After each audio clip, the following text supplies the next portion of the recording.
Hello friends, आपका स्वागत है सिविलियन क्लासेस में। तो आज हम बात करेंगे इरिगेशन इंजीनियरिंग के बारे में, जिसमें हम लोग पढ़ रहे थे यूनिट नंबर 4, जिसका नाम है इन्वेस्टिगेशन एंड रिजर्वायर प्लानिंग। तो प्यारे बच्चों, हमने सिल्टिंग ऑफ रिजर्वायर के बारे में पिछले क्लास में डिस्कस किया था एंड उसके फैक्टर के बारे में भी डिस्कस किया था कि कौन कौन सा ऐसा फैक्टर है जो सिल्टिंग प्रोसेस को अफेक्ट करता है। अब हम देखेंगे प्यारे बच्चों रेट ऑफ सिल्टिंग।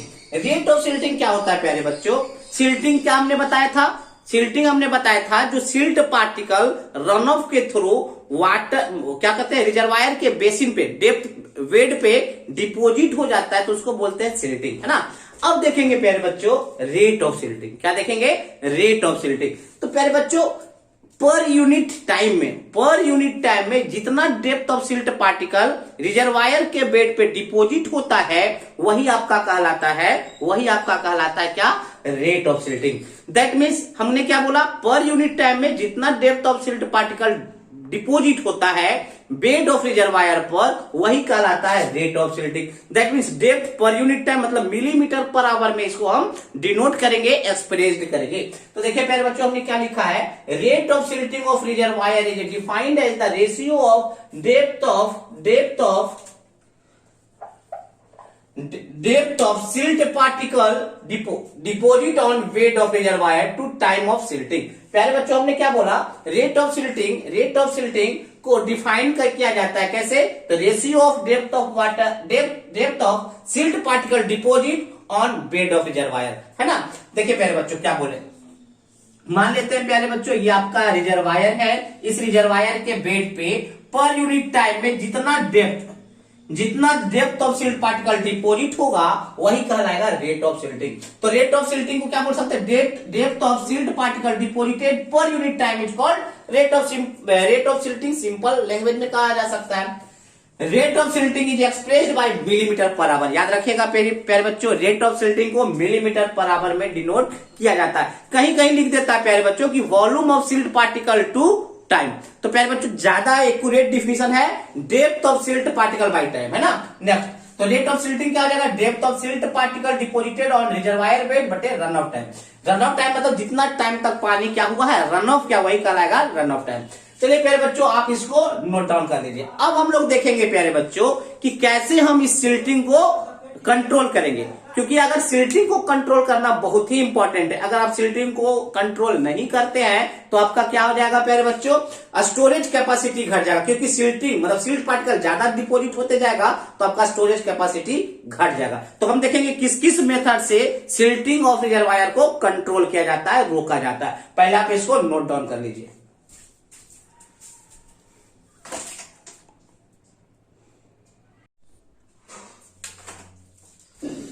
तो प्यारे बच्चों हम लोग देखेंगे method to control the silting. Silting को कंट्रोल करने के कौन कौन सा मेथड है? तो प्यारे बच्चों मेनली 2 मेथड है। पहला है आपका प्री कंस्ट्रक्टिंग मेथड और दूसरा है आपका पोस्ट कंस्ट्रक्टिंग मेथड। पहला हमने क्या बोला? प्री कंस्ट्रक्टिंग, और दूसरा हमने बोला पोस्ट कंस्ट्रक्टिंग मेथड। तो प्यारे बच्चों आपको समझना होगा सबसे पहले कि प्री कंस्ट्रक्टिंग क्या होता है और पोस्ट कंस्ट्रक्टिंग क्या होता है। दैट मीन्स प्री कंस्ट्रक्टिंग का मतलब है प्यारे बच्चों जो आप डैम्स बना रहे हैं, जो आप रिजर्वायर बना रहे हैं, तो बनाने के पहले रिजर्वायर प्रोजेक्ट बनाने से पहले अगर कोई ऐसा काम करते हैं जिससे कि सिल्टिंग प्रोसेस को हटाया जा सकता है, रोका जा सकता है, उसको हम कहेंगे pre constructing method. Post constructing method कहेंगे प्यारे बच्चों जब आपका डैम प्रोजेक्ट रिजर्वायर प्रोजेक्ट बन चुका है, बनने के बाद कुछ ऐसा मेथड लगा रहे हैं, कुछ ऐसा उपाय लगा रहे हैं जिससे आप सिल्टिंग प्रोसेस को रोक रहे हैं, तो आपका कहलाएगा पोस्ट कंस्ट्रक्टिंग मेथड। तो प्यारे बच्चों सबसे पहले हम प्री कंस्ट्रक्टिंग मेथड को स्टार्ट करते हैं, है ना। देखिए प्री कंस्ट्रक्टिंग मेथड में हमने क्या बोला? The method which are adopted before and during construction of project. हमने क्या बोला प्यारे बच्चों? वैसा मेथड जिसको आप एडॉप्ट कर रहे हैं, ग्रहण कर रहे हैं प्रोजेक्ट के कंस्ट्रक्शन के दौरान या उसके पहले, तो आपका कहलाएगा प्री कंस्ट्रक्टिंग मेथड। प्यारे बच्चों प्री कंस्ट्रक्टिंग मेथड में बहुत सारे बातों पे ध्यान रखना पड़ता है, जिसमें रहे कौन कौन सा बातों पे? Selection of dam site, constructing dam in stages, constructing check dam, providing vegetation and proper reservoir designing and causes silt water to escape. तो ये क्या क्या है प्यारे बच्चों? इन 5 पॉइंट पे हम एक एक लाइन चर्चा करेंगे। तो पहले आप इसको नोट डाउन कर लीजिए।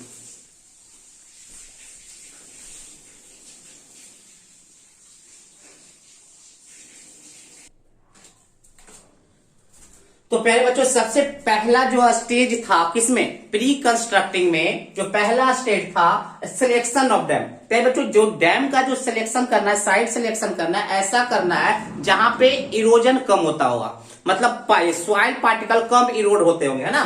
तो देखिए it should be such that, मतलब selection of dam, site selection of dam should be such that catchment area has been less erodible. Catchment area जो होगा वो लेस इरोडेबल होना चाहिए, मतलब जिस एरिया से पानी उस डैम में आएगा उस एरिया का कैचमेंट एरिया कैसा होना चाहिए, लेस इरोडेबल, मतलब कम इरोजन होना चाहिए ना। नेक्स्ट कंस्ट्रक्टिंग डैम इन स्टेजेस। प्यारे बच्चों जो डैम होता है ना, ये जो मान लीजिए डैम्स है, इसको एक ही बार में नहीं बना देना है, इसको थोड़ा थोड़ा स्टेज में, सबसे पहले लो हाइट का बनाना है, इसका जो हाइट होगा कम बनाना है, धीरे धीरे इसके हाइट को बढ़ाना है। अगर कोई फ्लड सीजन आ रहा है, फ्लडी मतलब ऐसा एरिया में बना रहे जहां पे फ्लड ज्यादा होता आता है, तो वहां पे आप इंक्रीज कर सकते हैं हाइट को। तो देखिए कंस्ट्रक्टिंग डैम इन स्टेजेस में हमने क्या बोला, construction should be made in stages. जो कंस्ट्रक्शन होगा डैम का वो स्टेज बाय स्टेज होगा। That is height of dam should be kept low. सबसे पहले आपको हाइट जो होगा डैम का वो लो रखना होगा, such that water storing capacity, ताकि water capacity, water storage capacity भी उसमें कम हो जाएगा, है ना। Then annual run off and when floods are clear. आपको पता है कि उस एरिया में फ्लड्स आना ही आना है, क्लियर है, तो it's height should be increase. तो इसका हाइट जो होगा इंक्रीज आप कर सकते हैं। Constructing check dam. देखिए प्यारे बच्चों चेक डैम क्या होता है, सुनिए समझिए। मान लीजिए प्यारे बच्चों ये आपका रिवर है और यहां पे आपका डैम्स बना हुआ है ना। अक्रॉस द रिवर क्या बनता है, डैम्स बनता है। एक चीज और याद रखिएगा प्यारे बच्चों, क्या याद रखिएगा, पेरेंट रिवर। पेरेंट रिवर किसको कहते हैं या पेरेंट स्ट्रीम किसको कहते हैं, वैसा रिवर या वैसा स्ट्रीम जिसके अक्रॉस डैम बनाया जाता है उसको पेरेंट स्ट्रीम या पेरेंट रिवर कहा जाता है। अब देखिए प्यारे बच्चों ये रिवर के में बनाया गया है आपका डैम्स। अब देखिए इसका ट्राइब्यूटरीज होगा, बहुत सारा शाखा होगा जिससे कि पानी इस रिवर में आ रहा होगा।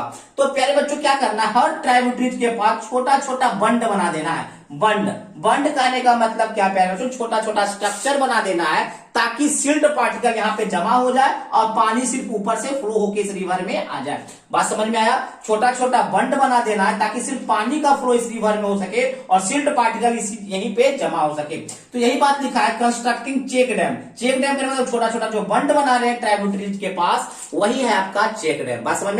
चेक डैम बनाने से फायदा ये होगा कि इस ट्राइब्यूटरीज से जो भी सिल्ट पार्टिकल आ रहे होंगे यहाँ पे रुक जाएगा, सिर्फ पानी का ही फ्लो रिवर में जाएगा। तो देखिए the small bunds called check dam. Small bund को क्या बोलेंगे, चेक डैम कहेंगे। Are constructed along the tributaries के along क्या करेंगे, बनाएंगे, है ना। Which contribute major sediment load, जो कि क्या करेगा, ज्यादा से ज्यादा। देखिए रिवर में जो पानी आ रहा होगा इसी सारे ट्राइब्यूटरीज से आ रहा होगा ना, इसी सारे ट्राइब्यूटरीज से क्या होगा, सेडिमेंट पार्टिकल भी आएगा, तो वो सब क्या करेगा, लोड को कैरी कर लेगा, यहीं पे रोक लेगा। तो क्या करेगा, विच कंट्रीब्यूट मेजर सेडिमेंट, जो कैरी कर लेगा ज्यादा से ज्यादा सेडिमेंट लोड को, and arrest partially silt particle, और थोड़ा बहुत ही पार्शियली सिल्ट पार्टिकल को रिवर में जाने देगा। Next providing vegetation. प्यारे बच्चों ऐसा वेजिटेशन प्रोसेस आपको अडॉप्ट करना है ताकि उस सॉइल का इरोजन कम से कम हो सके। देखिए वेजिटेशन ग्रोथ इज प्रमोटेड। आपको वेजिटेशन प्रोसेस को या वेजिटेशन ग्रोथ को प्रमोट करना है कैचमेंट एरिया में, ताकि entrance of reservoir which restrict soil from erosion, जिससे कि जो पानी इंटर करेगा किसमें, रिजर्वायर में, वो सॉइल को इरोजन ना कर सके। And also traps the particle inter into the reservoir, और रिजर्वायर में जो पानी इंटर करे यहाँ पे सिल्ट पार्टिकल को ट्रैप कर सके, रोक सके। बात समझ में आया प्यारे बच्चों। Next proper reservoir designing causing silt water to escape. प्यारे बच्चों इस प्रकार से आपको डिजाइन करना है ताकि आपका सिल्ट वाटर को रोका जा सकता है। देखिए next proper reservoir design should be adopted. आप जो डैम या जो रिजर्वायर का जो डिजाइन कर रहे हैं वो प्रॉपर ढंग का होना चाहिए। Like constructing scoring sluice in the body of dam, ताकि कुछ आपको स्लूस, मतलब देखिए ये आपका जो डैम्स है, ये आपका जो डैम है, डैम के ही बॉडी में कुछ आपको क्या बना देना है, स्कोरिंग, कुछ बनाना है आपका स्कोरिंग सोल्यूशंस। स्कोरिंग सोल्यूशंस बनाने से क्या होगा कि जो भी सिल्ट पार्टिकल अगर यहाँ पे जमा हो रहा है वो सिल्ट पार्टिकल बाहर निकल सके। तो प्यारे बच्चों ये हमने क्या बोला, method to control the silting. तो मेथड दो प्रकार के थे, पहला प्री कंस्ट्रक्टिंग और दूसरा पोस्ट कंस्ट्रक्टिंग। प्री कंस्ट्रक्टिंग में हमने बताया कि कैसे आप मतलब किसी भी प्रोजेक्ट को या किसी भी रिजर्वायर को बनाने के दौरान या बनाने से पहले आप कैसे सिल्ट पार्टिकल को रोकेंगे, वो कहलाता है प्री कंस्ट्रक्टिंग। अगर प्रोजेक्ट के बनने के बाद अगर सिल्ट पार्टिकल को रोकते हैं तो वो मेथड कहलाता है पोस्ट कंस्ट्रक्टिंग मेथड। तो प्री कंस्ट्रक्टिंग मेथड में ये सारे प्रोसेस पे ध्यान दिया जाता है। तो अब हम बात करेंगे पोस्ट कंस्ट्रक्टिंग मेथड पर।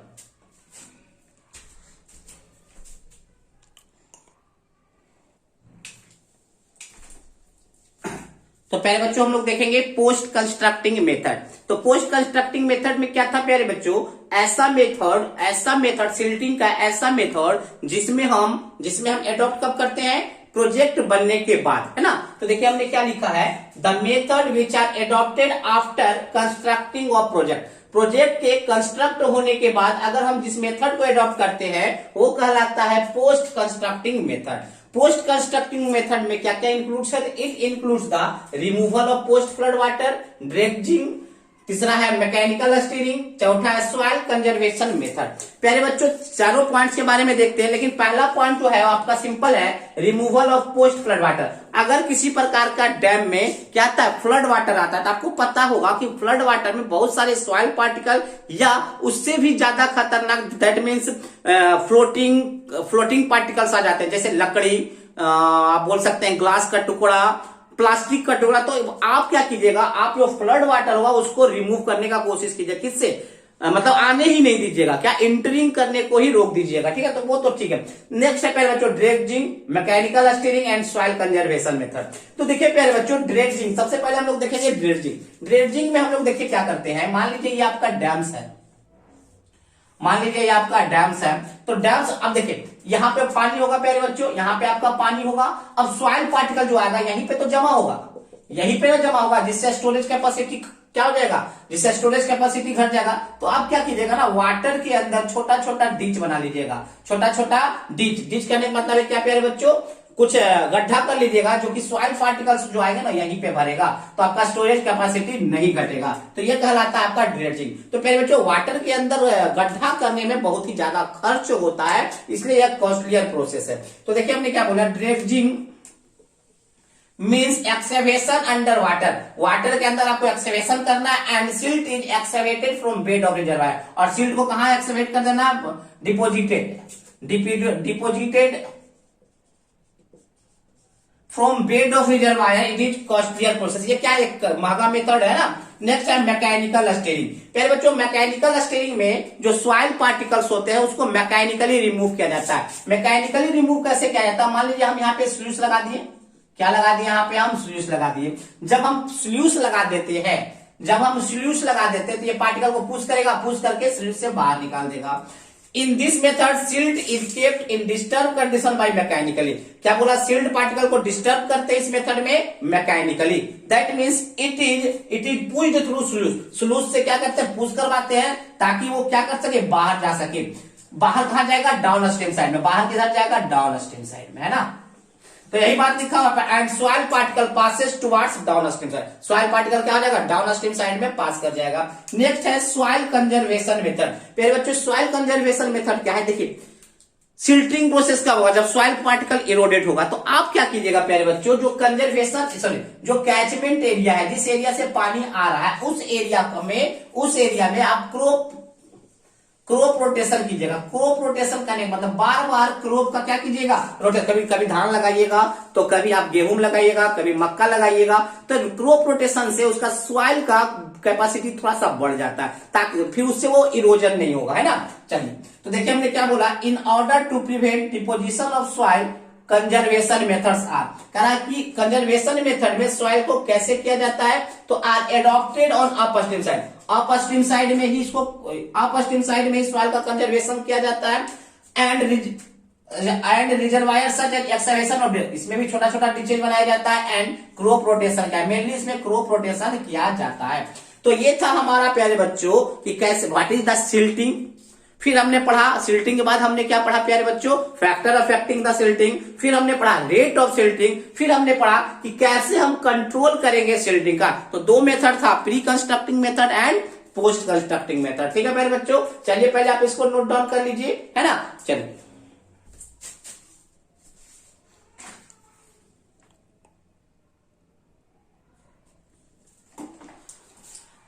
अब हम देखेंगे प्यारे बच्चों fixing control level. Control level आपको समझ में आ रहा होगा प्यारे बच्चों। जैसे कि ये हमारा डैम्स था, इस डैम्स में हमने क्या बताया था, सबसे पहले होता है टॉप बंड लेवल, फिर होता है हाई फ्लड लेवल, फिर होता है फुल रिजर्वायर लेवल, फिर होता है LWL। तो इन सब लेवल को कैसे हम फिक्स करेंगे, इस सब कंट्रोल लेवल को कैसे फिक्स करेंगे, क्या इसका तरीका है, कौन कौन सा डाटा हमको चाहिए इसको फिक्स करने के लिए, उन सारे बातों पे हम लोग चर्चा करेंगे। ठीक है ना। चलिए, तो हमने देखा था एरिया कैपेसिटी कर्व भी, एरिया कैपेसिटी कर्व के मदद से भी हम लोग क्या करते थे, इस लेवल को कंट्रोल करते थे, है ना। चलिए देखेंगे फॉर फिक्सिंग कंट्रोल लेवल, अगर आप किसी कंट्रोल लेवल को फिक्स करना चाहते हैं, फॉलोइंग इंफॉर्मेशन आर रिक्वायर्ड। तो बहुत सारे इंफॉर्मेशन का आपको जरूरत पड़ेगा, जिसमें आपका है पहला catchment area in kilometre square में, याद रखिएगा। Type of catchment, type of catchment कहने का मतलब है प्यारे बच्चों उसका शेप कैसा है, फैन है या फर्न है ना। फिर है प्यारे बच्चों रेनफॉल डाटा, प्यारे बच्चों उस कैचमेंट एरिया में कितना रेनफॉल डाटा है उसको भी आपको रिकॉर्ड करना होगा विद द हेल्प ऑफ, आपको पता होगा रेनफॉल किससे होता है, गेज के मदद से ना, रेन गेज के मदद से। चलिए नेक्स्ट कमांड एरिया, कितना एरिया को आपको सिंचाई करना। मान लीजिए प्यारे बच्चों अगर आप एक इरिगेशन पर्पज से आप रिजर्वायर को बनाए हैं, तो कितना आपका कमांड एरिया है जिसमें आपको क्या करना है, खेती करना है ना। फिर उसमें आपको ये भी बताना प्रोपोज्ड क्रॉप पैटर्न, मतलब किस पैटर्न में आप अपने कमांड एरिया में खेती करना चाहते हैं। नेक्स्ट उस सारे फसल का डेल्टा इन ड्यूटी क्या है। फिर ट्रांजिट लॉसेस, ट्रांजिट लॉसेस कहने का मतलब है प्यारे बच्चों रिजर्वायर से खेत तक तो जो पानी जाएगा वो कैनाल के मदद से जाएगा, तो कितना ट्रांजिट मतलब एक रिजर्वायर से खेत तक जाने में जो लॉसेस होगा उनको भी पता, उस डाटा पता होना चाहिए। नेक्स्ट इंटेंसिटी ऑफ इरिगेशन भी पता होना चाहिए कि इरिगेशन का क्या इंटेंसिटी है। नेक्स्ट एरिया कैपेसिटी कर्व आपको पता होना चाहिए, जो हम बताए थे कि area capacity of curve use होता है लेवल को कंट्रोल करने में, फिक्स करने में, है ना। नेक्स्ट रेट ऑफ सिल्टिंग, यहाँ पे क्या रेट है सिल्टिंग का, लाइफ ऑफ रिजर्वायर कितना दिन का है, ये जो रिजर्वायर बनाया गया है वो कितने दिन के लिए बनाया गया है। Rate of gradient of canal system, प्यारे बच्चों जो खेत में रिजर्वायर से खेत में जो पानी जा रहा है किस स्लोप से जा रहा है उसका ग्रेडियंट आपको पता होना चाहिए। नेक्स्ट है आपका रिजर्वायर लॉसेस, क्या है रिजर्वायर लॉसेस। तो प्यारे बच्चों किसी भी रिजर्वायर में आप सारे कंट्रोल लेवल को फिक्स करना चाहते हैं तो इतना सारा आपको डाटा इंफॉर्मेशन चाहिए। ठीक है प्यारे बच्चों, तो इतना सारा अगर इंफॉर्मेशन हमको मिलेगा तब जाके हम क्या कर सकते हैं, कंट्रोल लेवल को फिक्स कर सकते हैं। ठीक है ना। तो चलिए पहले आप इसको नोट डाउन कीजिए, हम आपको प्रोसीजर बताएंगे, प्रोसेस बताएंगे कि कैसे कैसे हम इन सबको फिक्स करेंगे। चलिए पहले नोट डाउन कर लीजिए।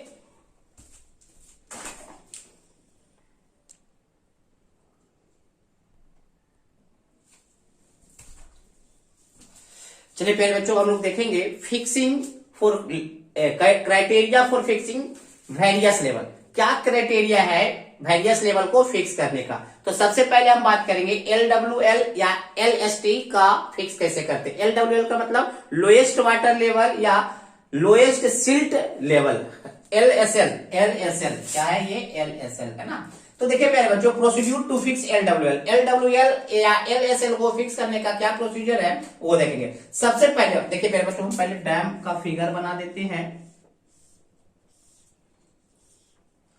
मान लेते ये आपका FRL था प्यारे बच्चों, ये मान लेते HFL था, ये आपका TBL था और ये आपका था लोएस्ट वाटर। इसके नीचे क्या था प्यारे बच्चों, सिल्ट। तो हम बोल सकते हैं कि जितना सिल्ट, जितना डेप्थ सिल्ट होगा उसके बाद ही वहीं पे आपका क्या होगा, लोएस्ट वाटर लेवल। तो देखिए हमने क्या बोला, RL of corresponding to silt storage capacity, मतलब सिल्ट स्टोरेज कैपेसिटी मतलब कितना लेवल तक, कितना RL तक सिल्ट क्या होगा, स्टोर होगा। तो निकलेगा RL of rate of silting, किस रेट से आपका सिल्टिंग हो रहा है, catchment area into life of dam, dam का क्या लाइफ है, कितना कैचमेंट एरिया है, और रेट ऑफ सिल्टिंग क्या है। रेट ऑफ सिल्टिंग हम बोले थे mm पर डे। तो देखिए प्यारे बच्चों ये अगर देखिएगा तो mm पर डे ही है प्यारे बच्चों। मीटर क्यूब से पर किलोमीटर काटिएगा ना यूनिट सेम करके तो मीटर बचेगा, नीचे टाइम बचेगा। ठीक है ना। Next catchment area kilometre square, life span in year. पहले बच्चों याद रखिएगा, जनरली रेट ऑफ सिल्टिंग जो होता है वो 200 से लेकर 500 मीटर क्यूब पर किलोमीटर स्क्वायर पर ईयर होता है। नेक्स्ट, अगर ये तो इस फॉर्मूला से आप LWL को फिक्स कर सकते हैं। दूसरा क्या कहानी है, RL जो फिक्स कर सकते हैं ग्रॉस स्टोरेज का 10%। जो ग्रॉस स्टोरेज आप फिगर में देखे होंगे, देख लीजिएगा, ग्रॉस स्टोरेज का 10% है ना। नेक्स्ट है प्यारे बच्चों, हम ये भी बोल सकते हैं जो बेड लेवल है, बेड लेवल का RL ऑफ बेड लेवल, इसका RL बेड लेवल का RL plus full supply depth in canal, plus जितना डेप्थ कैनाल में पानी जाता है उतना डेप्थ तक इसका लीजिएगा तो ये निकल जाएगा LWL। तो प्यारे बच्चों ये तरीका था LWL को फिक्स करने का। अब दूसरा देखेंगे HFL, FRL एंड TBL को कैसे फिक्स किया जाता है। तो देखिए FRL is fixed at gross storage. प्यारे बच्चों जो ग्रॉस स्टोरेज होता है वहां पे आपको FRL को फिक्स किया जाता है। आप फिगर से भी देखे होंगे कि FRL कहां पे फिक्स किया जाता है, ग्रॉस स्टोरेज के पास। अब देखिए प्यारे बच्चों ग्रॉस स्टोरेज क्या होता है, the gross storage is taken as lesser of demand and supply.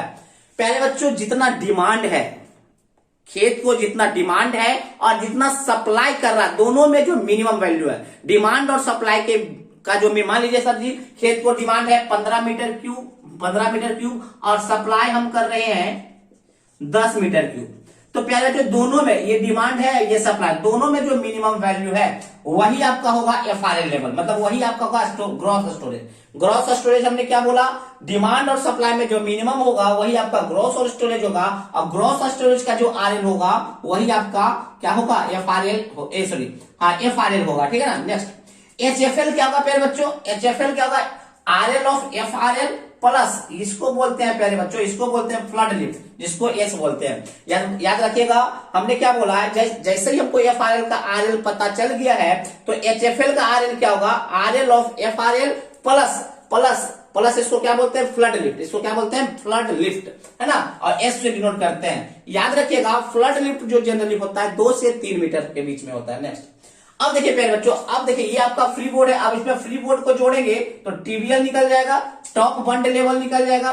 तो free board is assumed depending upon the height of dam, height of dam के अनुसार हम फ्री बोर्ड को एज्यूम करते हैं प्यारे बच्चों। तो इस प्रकार से हम लेवल को फिक्स कर सकते हैं, है ना। तो चलिए पहले आप इसको नोट डाउन कर लीजिए, अच्छे से प्रोसेस को समझ लीजिए, उसके बाद नोट डाउन कीजिए।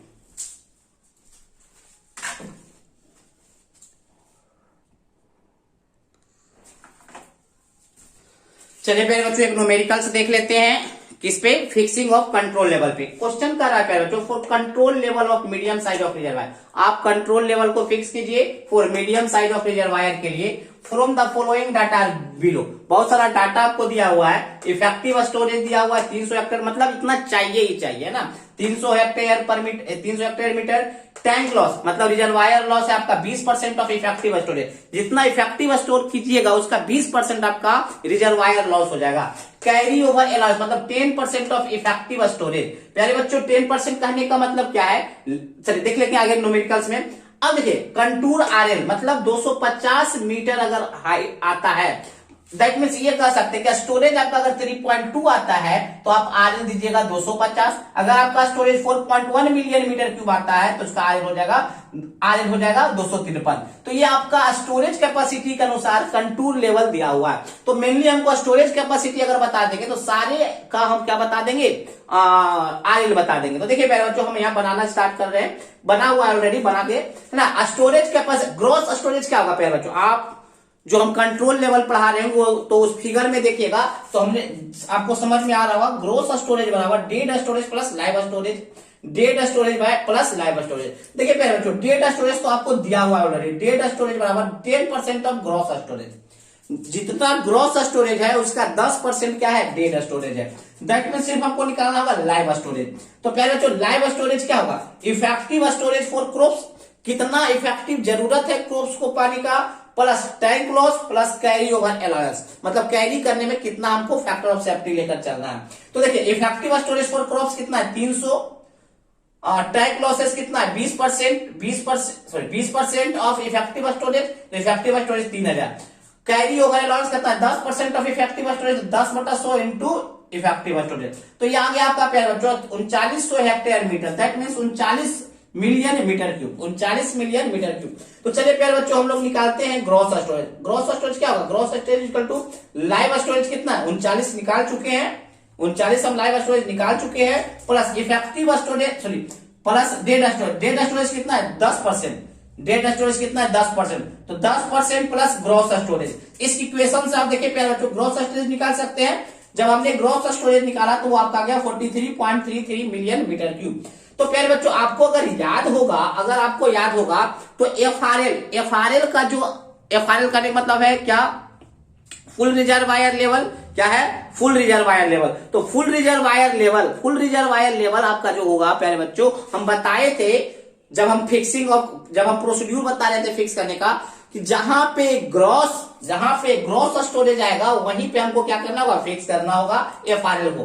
तो एफआरएल मतलब ग्रॉस स्टोरेज कितना है 43.3 मिलियन मीटर क्यूब। तो देखिए एफआरएल कहां से देखना है, देखिए ग्रॉस स्टोरेज कितना है 43.33, तो किसके बीच में है 43, देखिए इसके बीच में है, मतलब 278 और 281 मीटर के बीच में इसका आरएल आएगा, किसका एफआरएल का। तो प्यारे बच्चों 43.3 क्या कितना आएगा, तो आप क्या कर लीजिएगा इंटरपोलेशन मेथड कीजिएगा।